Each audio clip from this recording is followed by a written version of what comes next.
ಇದು ಆಲೂಗಡ್ಡೆ ಪಲ್ಯ ಮಿಕ್ಕಿತ್ತು. ಬೆಳಗ್ಗೆ ದೋಸೆ ಮಾಡಿದೆ ಅಲ್ಲ, ಪಲ್ಯ ಇಷ್ಟು ಮಿಕ್ಕಿದೆ. ಸೊ ಇದನ್ನು ಯಾಕೆ ವೇಸ್ಟ್ ಮಾಡೋದು ಬೇಡ. ನಾನು ಇದನ್ನು ಆಲೂಗಡ್ಡೆ ಬೋಂಡ ಮಾಡ್ತೇನೆ ನೋಡಿ. ಇದಕ್ಕೆ ಹಸಿಟ್ಟು ಒಳಗೆ ಕಳಿಸ್ಕೊಡೋಣ. ಆಲೂಗಡ್ಡೆ ಹಸಿಗೆ ಮಾಡಿದ್ದಲ್ಲ, ಇದು ಇಷ್ಟು ಪಲ್ಯ ಇದೆ. ಪಲ್ಯನೇ ನಾನು ಈಗ ಆಲೂಗಡ್ಡೆ ಬೋಂಡ ಮಾಡ್ತೀನಿ. ಪಾತ್ರೆ ತಗೊಂಡಿದ್ದೇನೆ. ಹಸಿಟ್ಟ ಕಲಸೋಕ್ಕೆ spoon chilli powder, chilli powder, 1 ಟೀ ಸ್ಪೂನಷ್ಟು ಉಪ್ಪು ಪುಡಿ, ಸಾಲ್ಟ್ ಪೌಡರ್, ಜೀರಿಗೆ ಪುಡಿ 1 ಚಿಟಿಕೆ, ಹಸಿಟ್ಟು 1 ಸ್ಪೂನು, 1 ಟೀ ಸ್ಪೂನ್ ಅಕ್ಕಿ ಹಸಿಗೆ ಗರಂ ಅಂತ ಬರುತ್ತೆ. ಗರಿಗರಿಯಾಗಿ ಮೇಲ್ಗಡೆ ಕ್ರಿಸ್ಪಿಯಾಗಿರುತ್ತೆ, ಒಳಗಡೆ ಸಾಫ್ಟ್ ಆಗುತ್ತೆ. ಅಕ್ಕಿ ಹಸಿಟ್ಟು ಹಾಕಬೇಕು. 1 ಟೀ ಸ್ಪೂನು, 4 ಟೇಬಲ್ ಸ್ಪೂನು ಕಡಲೆ ಹಸಿಟ್ಟು ಹಾಕ್ಕೊಂಡಿದ್ದೀನಿ. ಬಜ್ಜಿ ಹಸಿಟ್ಟು ಇದು ಇದು ಆಲೂಗಡ್ಡೆ ಪಲ್ಯ ಇತ್ತು. ಅದಕ್ಕೆ ಎಷ್ಟು ಬೇಕೋ ಅಷ್ಟು ಹಸಿಟ್ಟು ಹಾಕ್ಕೊಂಡಿದ್ದೀನಿ ನಾನು. 1 ಚಿಟಿಕೆ ಸೋಡಾ ಹಾಕಿದ್ದೀನಿ,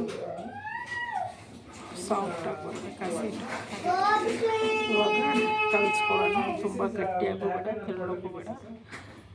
ಹಸಿಟ್ಟು ಮೀಡಿಯಮ್ಮಾಗಿ ಕಲಿಸ್ಬೇಕು. ಇಷ್ಟು ಡ್ರೈ ಆಗಿಲ್ಲ, ಮಿಕ್ಸ್ ಮಾಡ್ಕೊಂಬಿಡೋಣ.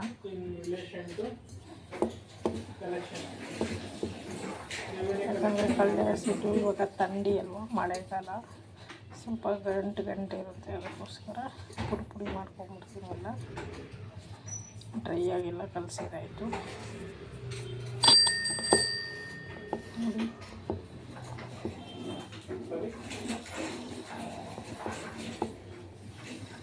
ಇವಾಗ ನೀರು ಹಾಕಿ ಕಲಿಸ್ಕೊಡೋಣ.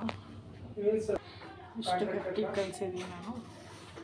ಸೊ ಹಸಿಟ್ಟು ಹಾಕ್ಕೊಂಡ್ರೆ ಬೆಲ್ಲ ನಿಂತ್ಕೊಬೇಕು. ಹಸಿಟ್ಟು ನಾವು ಕಲಿಸಿದ್ದೀನಿ.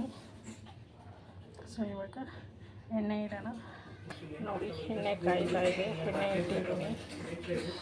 ಇದು ಎಣ್ಣೆ ನಾನು ಪೂರಿ ಸುಟ್ಟಿದ್ದು, ಅದೇ ಎಣ್ಣೆ ಬೋಂಡ ಕರಿತಾ ಇದ್ದೀನಿ. ಆಲೂಗಡ್ಡೆ ಬೋಂಡ ಬಿಟ್ಟಿದ್ದೀನಿ, 4 ಹಾಕಿದ್ದೀನಿ. ಅಂದರೆ ಬೇಯಬೇಕು. ನಾನು ಸ್ವಲ್ಪ 4 ಹಾಕ್ತೀನಿ. ಲೋ ಫ್ಲೇಮಲ್ಲಿ ಬೇಯಿಸಿ ಚೆನ್ನಾಗಿ ಬೇಯುತ್ತೆ ನೋಡಿ.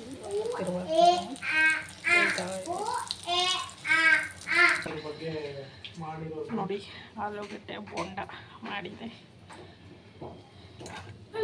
ಈ ವಿಡಿಯೋ ನಿಮಗೆ ಇಷ್ಟ ಆದರೆ ಲೈಕ್ ಮಾಡಿ, ಶೇರ್ ಮಾಡಿ ಫ್ರೆಂಡ್ಸ್. Thank you. ಟೀ ಟೈಮ್ಗೆ ಸಂಜೆ ಟೈಮ್ ಆಲೂಗಡ್ಡೆ ಬೋಂಡ ರೆಡಿಯಾಗಿದೆ.